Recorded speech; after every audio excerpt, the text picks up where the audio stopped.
أعوذ بالله من الشيطان الرجيم بسم الله الرحمن الرحيم اللهم اشرح لي صدري ويسر لي أمري واحلل عقدة من اللسان وافقه القول барлық хамды сәна барлық ұлықлау фақат бір Раббыбыз Аллаһ субханаху ва тағалаға ғана хастыр. Көңіл түрлерінен шыққан салават шарифаларыбыз пайғамбарыбыз Мухаммад Мустафа саллаллаху алейхи вассаламға ғана ерішіп тұрса еді. В этот прекрасный день, альхамдулилля, в этот прекрасном помещении, в этот прекрасный момент после прочтения, альхамдулилля, вечернего намаза, пусть Всевышний Аллах Та'аля примет всех тех наших братьев и сестер, которые пришли ради того, чтобы услышать проповедь, назидание о аятах Корана, о хадисах пророка Мухаммада, саллаллаху алейхи вассалям, потому что наш пророк Мухаммад, саллаллаху алейхи вассалям, в своем хадисе говорит, что Всевышний Аллах Та'аля благословляет каждого человека, который спешит к прекрасному пути приобретению знаний. Раббыбыз Аллах Субханаху ва Тағала Пейғамбарыбыз алейхиссалам әйткен хадисте уағда қылады һәрбір кешенең ғилем тарафына шыққан адамнары үшін ұлық әжір сауапларын беремін деп. Шуңа дагы һәрбір мында килеп һәрбір адымын атлаган абыйларыбызга, апаларыбызга Раббымыз Аллах Та'аля ұлық әжірлерін насип кылса иде. Сегодня хотел бы с вами, дорогие братья и сестры, начать цикл лекций по четвергам на тему пророки ислама. Ну, так как пророки ислама, с которыми мы с вами в основном знакомы, это пророк Мухаммад, саллаллаху алейхи вассалям, пророк Муса, пророк Аиса и все иные пророки, они являются пророками, которые пришли в конце времен, то есть это уже современные пророки. Но чтобы понять сущность всех пророков, всех посланников, мы должны понять первого из них. А чтобы понять первого из них, мы должны понять, что есть вообще мир, дунья, который мы все с вами знаем и пытаемся жить в нем. На самом деле мы видим этот мир глазами, слышим его нашими ушами. Мы можем, если не верим в то, что увидим глазами и услышим ушами, мы можем потрогать его пальцами. Мы можем всякими способами изучать этот мир. Аллах Та'аля дает нам множество всяких возможностей, но самым серьезным аргументом в понимании этого мира является орган, который не имеет никаких осязательных чувств, кроме как ощущений. Этот орган называется душа. Душой мы можем прочувствовать, душой мы можем поверить, и лишь душой мы можем искренне уверовать. Тогда как глазами порой не поверишь, ушами тоже порой можно не уверовать в то, что ты услышал. Как часто у нас в жизни происходит, да? Итак, вообще мир произошел от соизволения Всевышнего Аллаха, Творца, Бога, как бы мы его ни называли. Ну, кто такой сам Господь? Аллах, Бог. Если посмотреть по истории Корана, посмотреть толкование Всевышнего, Писание Всевышнего, то мы с вами найдем очень интересную вещь, то, что Аллах Та'аля Аль-Хайю Аль-Кайюм, он изначально был всегда. Аллах Та'аля хар вақыт тадаган бар иди. Но это слово будет в корне неправильным. Говорит, что Аллах Та'аля всегда был. Многие могут сейчас удивиться, а как так? Аллах Та'аля же всегда был. Проблема в том, что Аллах Субханаху ва Тааля не подвластен времени, поэтому говорит, что в прошлом времени, что Он был, тоже неправильно. Потому что Аллах не определяется временем. Это существо, полное мощи, энергии, которое не нуждается ни в месте, ни в местоопределении, ни во временном промежутке. Для нас, для людей, для всех живых существ, которые сейчас находятся на Земле, очень важно, чтобы мы имели землю, на которой мы будем находиться. Либо вертикально, либо, когда придет время, горизонтально. Очень важно, чтобы у нас было какое-то время. Почему? Потому что 35 лет назад меня тут не было. Сегодня я есть. Но через, например, 20, 30, 40 лет меня и не будет. Очень важно, чтобы у нас была шкала координат. Время и место. А Аллах Субханаху ва Тааля не определяется ни по времени, ни по месту. Поэтому Аллах Тааля, грубо говоря, нашим человеческим языком, Он был всегда. Он есть и будет. Но это грубое понимание человека.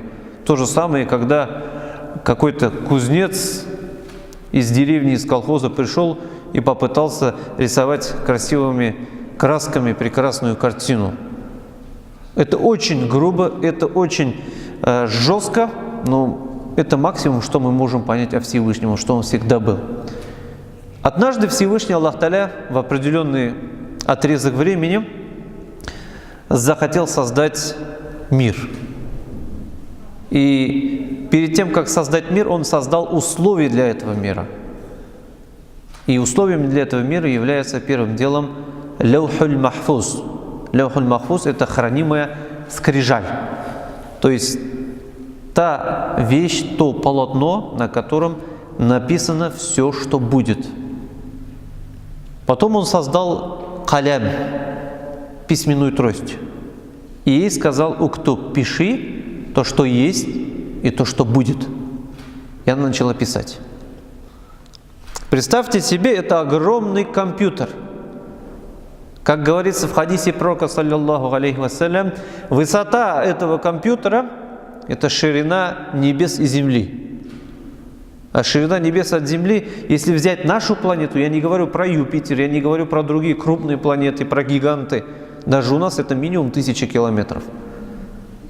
А его длина и ширина – это словно все, что вы видите между Западом и Востоком. То есть это огромнейшее пространство, которое заполнено информацией. Безусловно, сегодня у нас в карманах флешки по терабайт крошечные. Я думаю, за ближайшие 100 лет наши ученые придумают такие накопители информации, которые удивят нас еще в разы больше. Но самым большим источником информации ең бүйік мәғлумат шарасы болып, ол Аллах Тааляның Лаухул Махфузы болып тұра. Потому что в Лаухул Махфуз написана жизнь каждого человека. Это наше предопределение, это предопределение каждого животного, это движение небес с земли, это каждая капля воды. Это, грубо говоря, тот человек, который не может понять до конца, это предписание жизни каждого атома, каждой молекулы. Сегодня эта молекула представляет из себя Землю.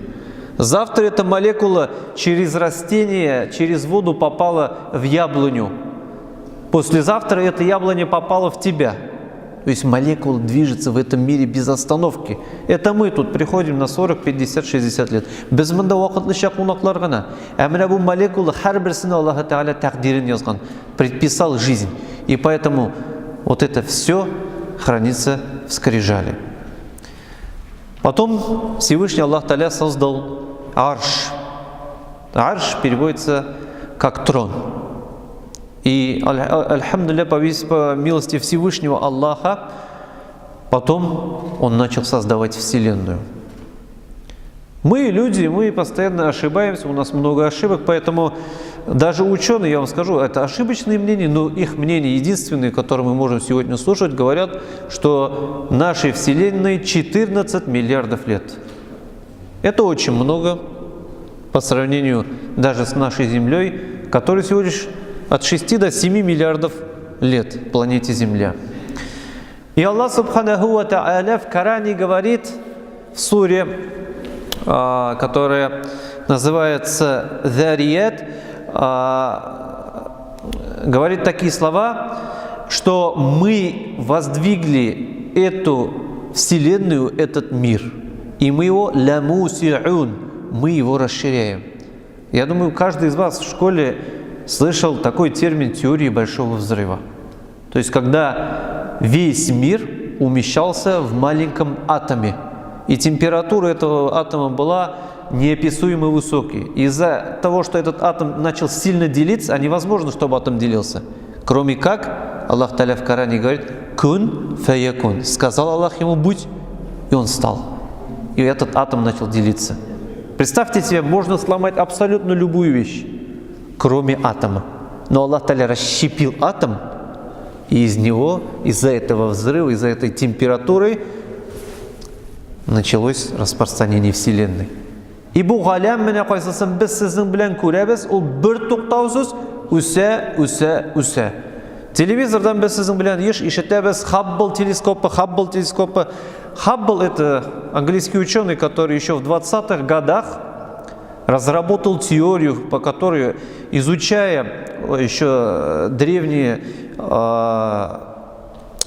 работы первых ученых, которые работали с телескопами, движение звезд, движение других небесных тел, он пришел к выводу, что небеса расширяются, то есть галактика увеличивается. Это было смешно по тем временам, но изучив, все это проверив на компьютере, уже в 60-х годах весь мир признал. Галям Зурая. И как раз теория Альберта Эйнштейна, который говорит, что по теории относительности галактика расширяется, и при определенном времени будет она заново собираться. Что Аллах Та'аля в Коране как раз и говорит: мы создали эту вселенную, и мы ее закончим. То есть Аллах Та'аля создал этот мир из ничего, сказав ему «будь», и он произошел. И Аллах Та'аля скажет: все, конец этому миру, и мир схлопнется. Как пакет, который с вами выдуваем из него в воздух, он схлопнется и закроется. Это говорит Коран, это говорит наука сегодня, что мир конечен, потому что бесконечным является только Творец. Аллах Субханаху ва Тааля. У него нету ни начала, ни конца, он есть, был и будет всегда. И вот таким вот образом Аллах Субханаху ва Тааля создает галактику, площадку, местность, на которой потом по истечении всяких химических, физических процессов собираются всякого рода планеты, всякого рода скопления звезд, галактики. И одним из главных скоплений звезд является Млечный Путь, то есть тот мир, который мы с вами сегодня видим, смотря на небо. Это та часть нашей галактики, в которой мы с вами и живем. Есть очень сильные предположения ученых о том, что взрыв вот этот большой начался как раз именно с Земли, потому что Земля есть самое наилучшее место, как венец творения Всевышнего Аллаха. Ну, это одно из предположений, которые могут со временем подтвердить, либо от него отказаться. Поэтому мы не можем за него удержаться. Но мы знаем, что Аллах Субханаху ва Тааля предпочел этот мир, эту планету Земля многим планетам, потому что тут Он даровал каждому человеку самую прекрасную вещь – веру. И даровал самого лучшего из людей, пророка Мухаммада, саллиллаху алейхи вассалям. Поэтому это крайне важная точка во всей Вселенной. Итак, идем дальше. Аллах Та'аля говорится в Коране, что создал этот мир «фи ситтати айям» в течение 6 дней. Также говорится и в Библии, если вы Библию читали, что создал в течение 6 дней. Но опять же у нас понимание дня, понимание человеческого. Сутки из 24 часов. На самом деле это грубейшая ошибка. Потому что день в понимании Всевышнего, как даже говорится в Коране, говорится в других хадисах, что это тысячелетие. Это тысячелетие. Один из объяснений. А другое объяснение – это неопределенный отрезок времени, который может длиться так, как захочет Всевышний Аллах. Поэтому не 6 дней в нашем понимании, возможно 6 миллионов, возможно 6 миллиардов лет, возможно 600 тысяч лет. Мы не знаем, но это 6 периодов, 6 фасл разные, которые друг от друга отличаются, в котором Аллах Та'аля когда-то давал воду, в каком-то месте Он равнял землю. То есть Всевышний Аллах Субханаху ва Тааля формировал ту планету и самым идеальным образом, чтобы на ней могли жить живые существа. И альхамдулилля, Аллах Та'аля даровал жизнь живым существам. Тут прожили до появления человека очень много животных. Да, как мы знаем, тут и динозавров всяких раскапывали, и летающих, и ползающих гадов всяких, что только не было на этой земле. какие только существа тут не прожили. Но самое интересное, что все эти существа не имели самое главное – разума. Эти животные являлись на самом деле всего лишь инстинктивными существами. У них был инстинкт. Они хотели кушать, они кушали. Они хотели спать, они спали. Они хотели что-то приобрести, они шли и приобретали это. И вот тем самым животные населяли эту землю многие миллионы, миллиарды лет. Но человек, джинны, о которых мы слышим, это уже намного поздний отрезок в истории Земли. Говорится в хадисе пророка Мухаммада, саллаллаху алейхи вассалям, что 2000 лет до создания Адама Аллах субханаху ва тааля создал ангелов. За 1000 лет до создания Адама Аллах Тааля создал джиннов. Но опять же возвращаемся к толкованию, которое давал как раз Ибн Кафир, который говорит, что нет, говорит, не думайте, что 1000 лет наши земные. Потому что каждый год, каждый день перед Всевышним, в его понимании, это 1000 лет человеческих, поэтому это миллионы лет. И говорится в хадисах пророка Мухаммада, саллаллаху алейхи вассалям, что первым разумным существом на планете Земля стали джинны. Существа, созданные из огня. Миммариджим миннар, как в Коране говорится, что язычок пламени, с этого кусочка как раз произошел первый джин. Джиннов было очень много. Эти существа поселились на всей территории этой прекрасной большой планеты, жили на всех континентах, и отличались они от людей тем, что они были эфемерны. Если мы, люди, имеем, так сказать, нашу сущностную форму в форме одномерного существа, то есть нас можно трогать, щупать, потому что плотность нашего организма очень хорошая, плотная, то джинны представляли из себя эфемерные существа из газообразного состояния. То есть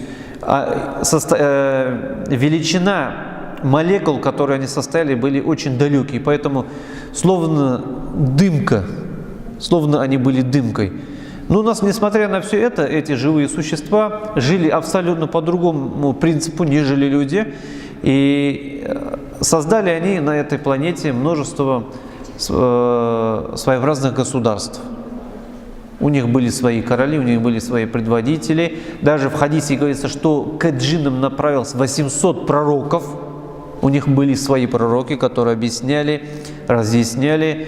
Но потом джинны сошли с ума. Почему говорится? Потому что в некоторых хадисах рассказывается, что их уровень развития стал настолько высоким, что они начали оспаривать вообще сущность Бога. То есть примерно то же самое, что современный атеизм, который был в советское время. Говорили, что Гагарин был в космосе, Бога не видел. То есть вот таким вот образом.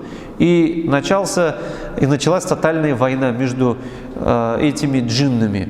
И Всевышний, так как вот эти джинны попали в очень тяжелую ситуацию по причине отсутствия морали, отсутствия культуры, религии, Аллах Та'аля отправляет на эту землю ангелов, чтобы они уничтожили вот эти непокорные народы, джиннов. И говорится, что в хадисах ангелы спускаются и начинают уничтожать. Большинство джиннов были уничтожены. Лишь некоторые из них спустились в глубокие пещеры, гроты, которые находились километры под землей, и лишь они там спрятались в страхе и в злости ко Всевышнему. Аллах Та'аляга аларның ашу иде. Ясадың һәм безнең кавымны юкка чыгардың. Фәрештәләргә аларның ашу иде. Син безне юк, сез безне юкка чыгардыгыз дип. И вот они так прятались.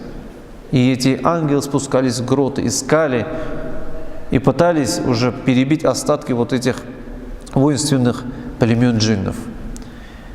И самое интересное, что однажды вот группа ангелов спустилась в одну пещеру. И увидела там, есть много хадисов с разными иснадами, но я вам расскажу как раз самую популярную версию, что один джин небольшой такой молодой джин молился. У ангелов был запрет на то, что нельзя трогать того джинна, который молится. Как он домолится, потом мы его, как Аллах сказал, уничтожим. А он молился. Представьте себе, он молился. Ангелы ждали не один день, не один десяток дней, а он молился. И тогда него Аллах Та'аля спросили: «О Аллах!» Он говорит: «Идеальный, он хороший». На что Аллах Та'аля сказал: «Берите его в рай». И Аллах Та'аля простил этого джинна. Этого джинна звали по некоторым источникам Азазиль. Запомните этот термин – Азазиль. Это древнееврейское название, которое также в мусульманской литературе часто присутствует. Его подняли в рай. И он начал жить в раю, он начал там расти. И, альхамдулилля, он вырос в самого лучшего раба Всевышнего Аллаха. Потому что он посредством своего поклонения, посредством любви ко Всевышнему Аллаху, посредством любви к этой прекрасной религии, он достиг уровня такого, кто еще никогда не достигал и вряд ли достигнет. Да, на самом деле Азазиль – это идеал. Но как мы потом историю потихонечку начнем изучать, что поймем, что даже у идеала иногда бывают какие-то трещины, которые могут потом словно плотина прорвать. И начал он жить в раю. И говорится, что он там прожил сотни, а в некоторых хадисах говорится, что даже до несколько тысяч лет. И, альхамдулилля, он поклонялся наряду с ангелами. Он разговаривал с ангелом, он разговаривал с Аллахом, Всевышним Творцом. И это было для него самым наилучшим местом. И это было для него самым наилучшим местом пребывания. Но однажды Аллах Субханаху ва Тааля создал человека. Аллах Та'аля собрал с планеты Земля, с разных мест, разного рода глину. Черная, белая, коричневая, желтая, много всяких глин собрал. И когда эта глина была в раю, и когда эта глина смешалась с водой, Аллах Та'аля начал делать из него образ человека. По своей мощи, по своему кудрату Аллах Субханаху ва Тааля начал создавать каменного человека. Он был как камень.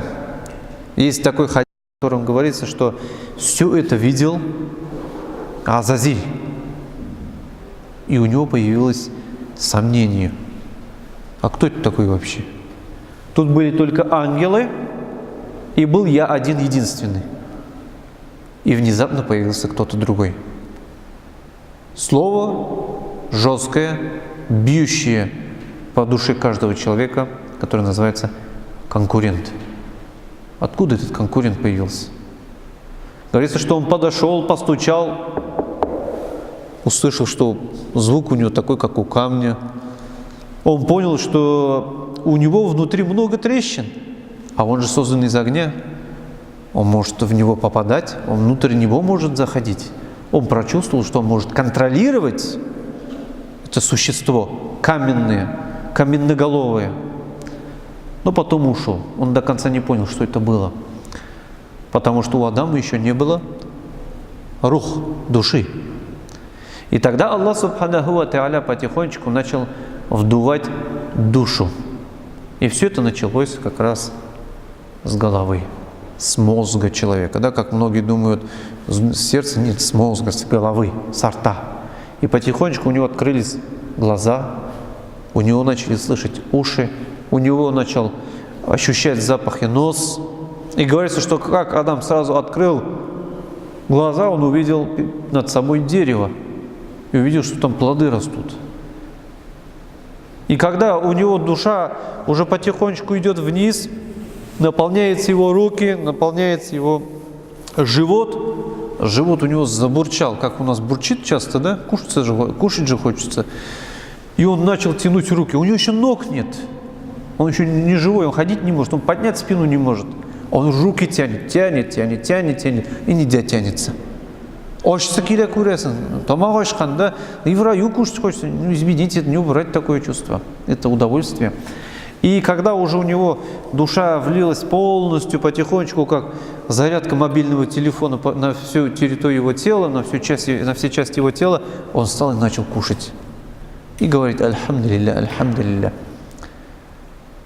Но самый главный персонаж — Газазиль. Часто персонаж Газазиля выше персонажа Адама. Не по степени святости, нет, не святой он. Это самый главный враг. По степени того, что он очень важен для каждого из нас в вопросе рассмотрения его, понятия и узнать своего врага. Потому что, не зная своего врага, Азазиля, да, мы никогда не сможем понять, как его сломить и победить. Как говорит один ученый, вот представьте себе, вы работаете в каком-то офисе, вы работаете 20-30 лет, вы потихонечку стали старшим менеджером, и тут внезапно появляется какой-то новый работник, вчера появился, и его все должны любить, его все должны уважать, его все должны ставить как пример. А ты же тут 20-30 лет работал, пахал, без выходных. Вот такая ситуация была у Газазиля, когда он увидел Адама. Адам ничего не знает, это почти ребенок. Он еще ничего не понимает, он вообще не понимает, куда он попал, что это такое. Его каждый день ангелы учат, это рай, вот Аллах Субханаху ва Тааля, вот это деревья. И потихонечку он всему учится, да. Адам уже знал многие термины, но он учился все равно.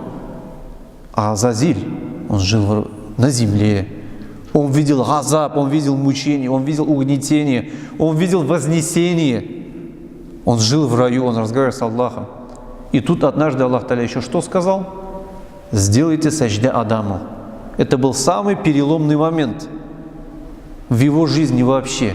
Даже сейчас этого существа это самый переломный момент. Почему? Потому что все ангелы сделали сажда Адаму, потому что так повелел Аллах, а у ангелов, как мы знаем, нету такого сифата, как тугьян, непокорность, а у людей, у джиннов есть такое состояние, как ихтиор. Ихтиор — это воля. Я могу делать так, как я хочу. А у ангелов такого нет. Они делают так, Аллах скажет. У них нет вообще такого понятия. Вот я сам хочу. Нет.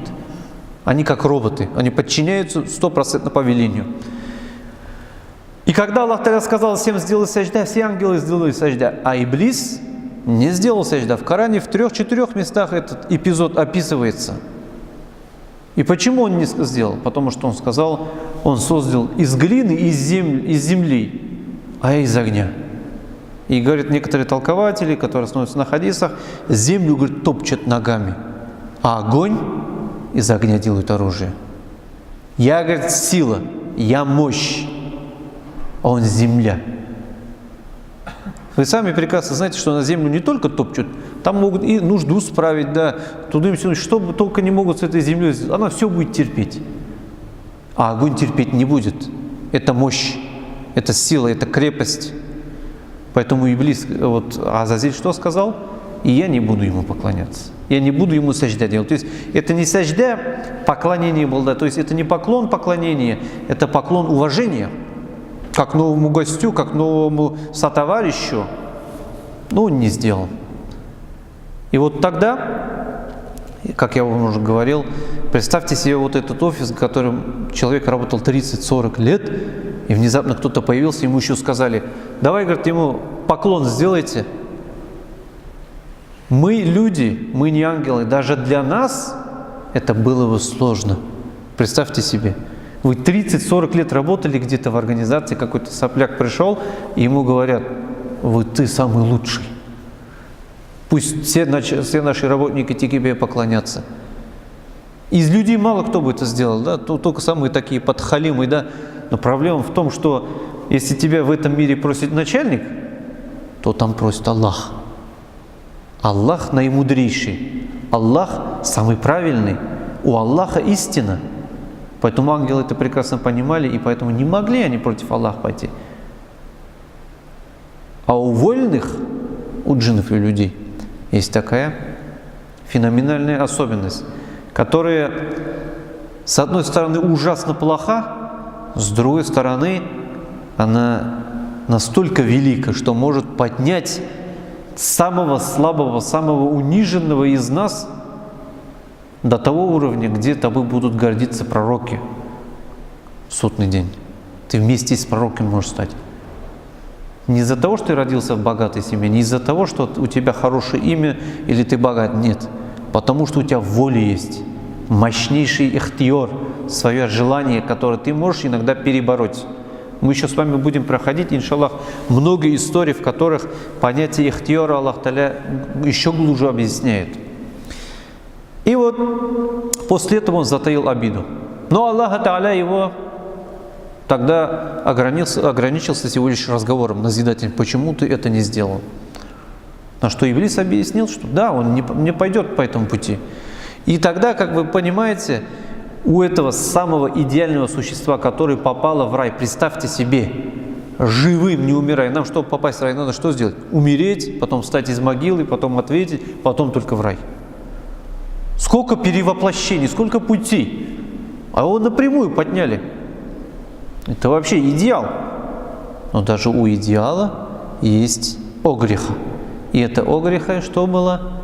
Эгоизм. Самая страшная вещь, из-за которой начинаются все грехи.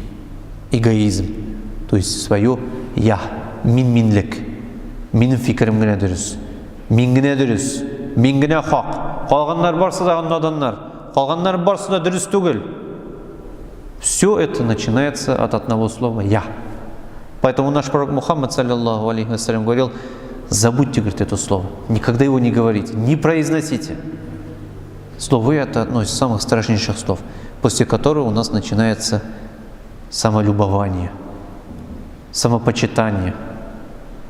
И этот эгоизм стал тем фактором, который лишил Газазиля как раз прекрасной жизни в раю.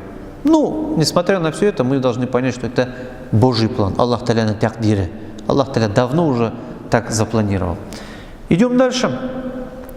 И Адам начал жить в раю. Вот как у нас там молодой брат сидит, вот почти лежит, да, ему скучно иногда становится, да. Вот если ты будешь жить, дорогой брат, вот тут в России 5 лет без женщин, тебе станет же скучно? Да. И Адам прожил, ему тоже стало скучно. Ну, женщины нужны. Женщинам мужчины нужны. Даже вот Бабаю, бабушку одну, да, может даже двух. Вот.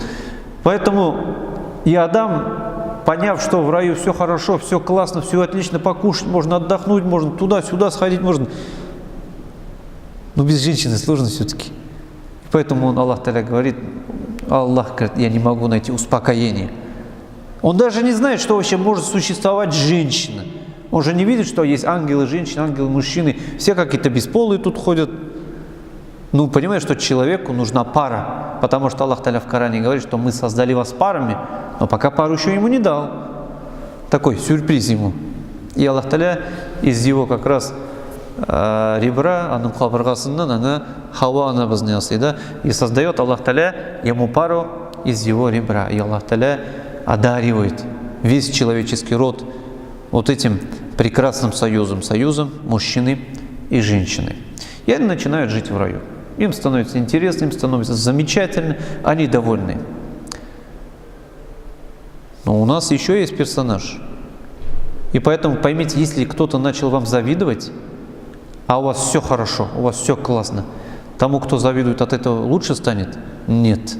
Он начнет, как в русском языке говорится, локти кусать, он не терпит, он психует от этого, ему тяжело, ему ненавистно, каждое радостное лицо Адама и Евы, как они довольны ходят.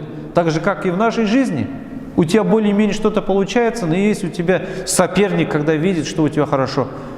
И он готов все сделать, чтобы, главное, у тебя вот это счастье отобрать.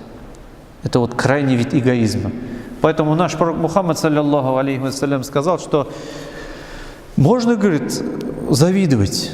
Ну, завидовать надо, говорит, белой завистью. Тогда, говорит, когда ты видишь, что у человека что-то хорошо, проси у Аллаха, чтобы у тебя тоже так же хорошо было. А черная зависть – это когда ты хочешь, чтобы у тебя так же было, а у этого человека так не было. И ты готов пойти на крайний поступок.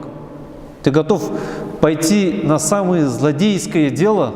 Главное, чтобы у тебя было, а у того не было. Видать, Азазиль также решил. Но только он одну вещь, один нюанс забыл, который заключается в том, что второго входа ему в рай не будет после такого. Поэтому он решается на более смелый и на более глупый трюк, который называется, что он продает свой рай ради того, чтобы выгнать Адама и его жену. И так происходит даже в этой жизни, дорогие братья и сестры, потому что часто, я вот уже многие года работаю в мечетях, поэтому много раз видел людей, которые готовы и сами даже умереть, которые готовы потерять все, главное уничтожить вот этого своего врага, полностью бросить свои семьи, свои деньги, имущество ради того, чтобы все потерять. И самый частый, знаете, это какой пример? Для мужчин, для нас. Когда мы едем по трассе, какой-то дурачок нас обгоняет, да, подрезает, и мы выходим на встречку. В нас просыпается вот тот же самый шайтан. И мы видим, что по встречке кто-то гонит, что мы можем удариться, но нет, наш эгоизм толкает нас. Ты что, этому пацанчику дашь себя обогнать? И мы гоним. И мы ставим на кон что? Собственную жизнь. Жизнь людей, которые сидят с нами. И мы готовы пожертвовать всем, чтобы доказать себе, что мы мужики, что я мужчина. Поэтому далеко идти часто не надо. Вот такого рода шайтаны внутри у нас, у каждого часто просыпаются. Поэтому самый сильный человек, как наш пророк Мухаммад, саллиллаху алейхи вассалям, сказал, это не тот, который большие камни поднимает и может расколоть эти камни. Это тот человек, который во время своего гнева,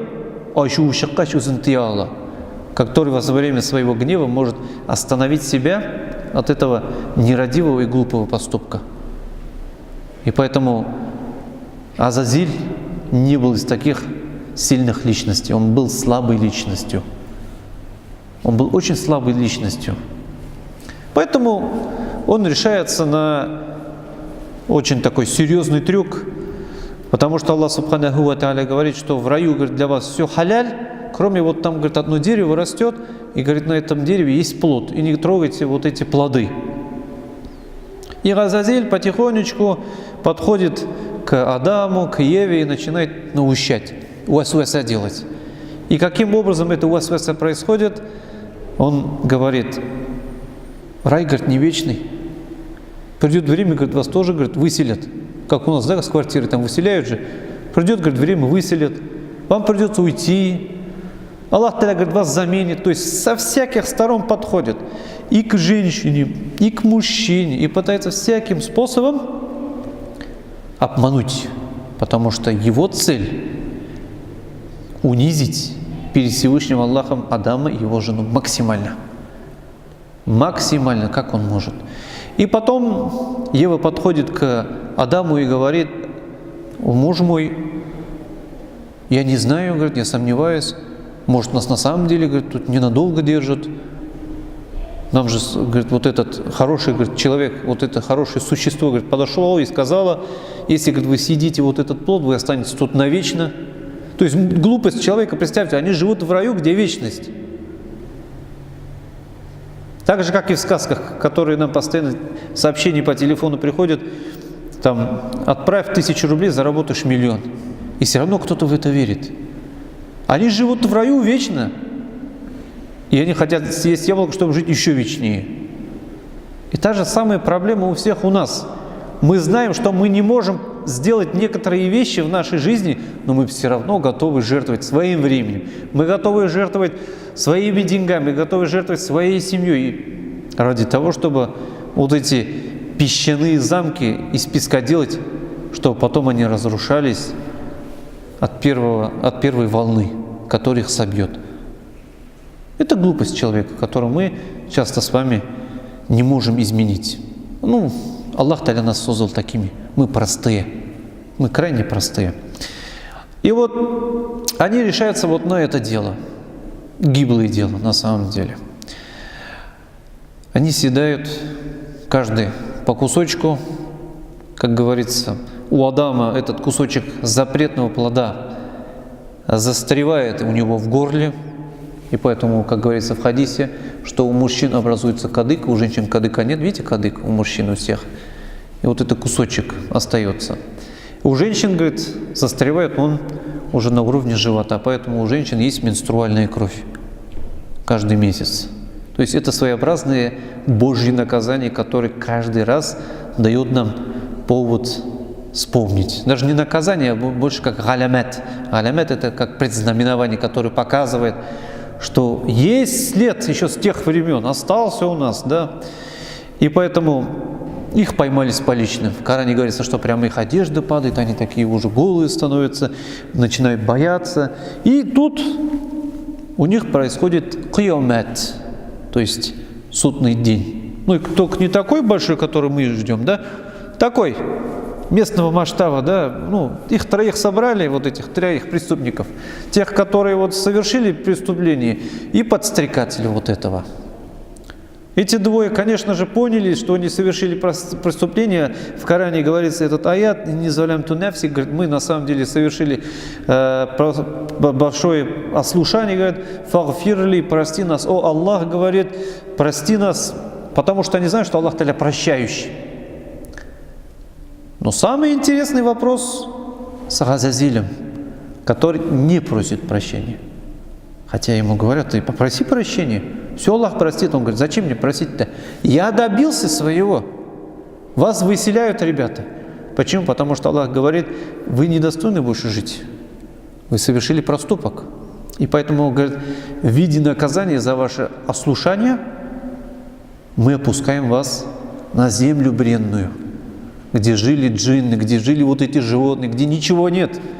Там тайга везде, и все. Ну, Адам с Евой, что, как тут спорить-то? Самое главное, живые, альхамдулилля. Не уничтожили, не стерли в порошок, в ад не бросили на землю. Как некоторых горожан иногда переселять куда-то в район, в колхоз, в деревню, да.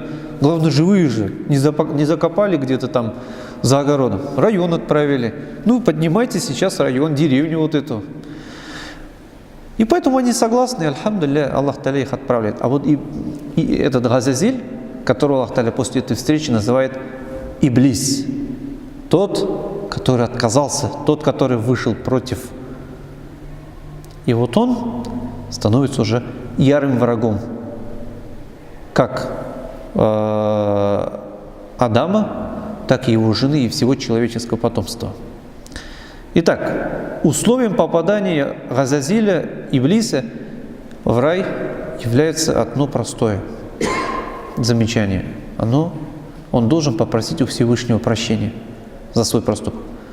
Но не просит. Он просит совсем другое. Он знает, что Аллах Та'аля на любые дуа, на все любые мольбы отвечает. И вместо того, чтобы попросить у Аллаха, о Аллах, прости, знаете, что он просит? О Аллах, дай мне отсрочку.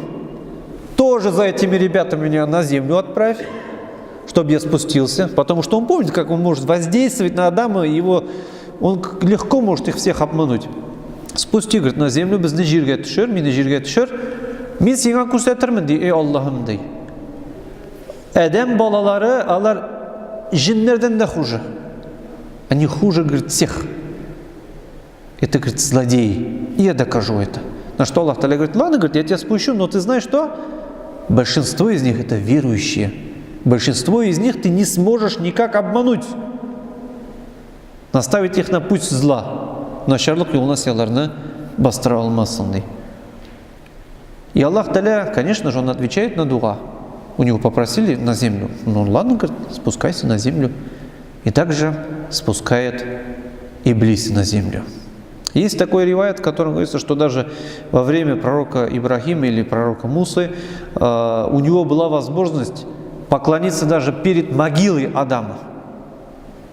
То есть саджда, который он тогда не сделал, если он сделал бы хотя бы перед могилой, что Аллах его простил бы по истечению многих тысячелетий.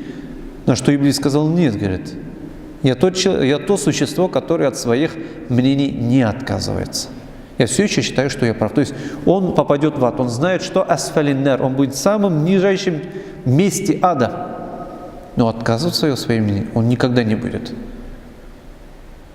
Вот поэтому этот персонаж крайне важен в истории ислама. Он крайне важен в понимании, потому что Аллах Та'аля говорит: «Адувун мубин» — это ваш явный враг. Это самый главный враг. И проблема в том, что этого врага не увидеть, не пощупать, с ним не поговорить. Он очень скрытый. И поэтому историю как раз пророков, которые, иншаллах, мы будем каждый четверг с вами изучать, потихонечку будет раскрывать вот это существо. Каким образом оно подходит, каким образом оно соблазняет как обычных людей, так и пророков. Иншаллах, на следующем уроке мы с вами рассмотрим, каким образом вот этот Иблис смущает уже первых людей, каким образом он уже первых людей выводит на путь греха. Поэтому пусть Всевышний Аллах Субханаху ва Тааля примет все наши вот эти насихаты, все аяты, хадисы, которые мы с вами рассказали, и сделать так, чтобы все те полученные знания для нас стали, иншаллах, защитой от этого явного и нашего главного врага, чтобы мы могли быть верующими, иншаллах, и чтобы наша вера всегда была самой крепкой перед Всевышним Творцом. Субханаллахумма бихамдик, ва нашхаду ан ла иляха илля ант, ва настагфируллахи, ва натубу илейхи, бирахматика архамар рахимин.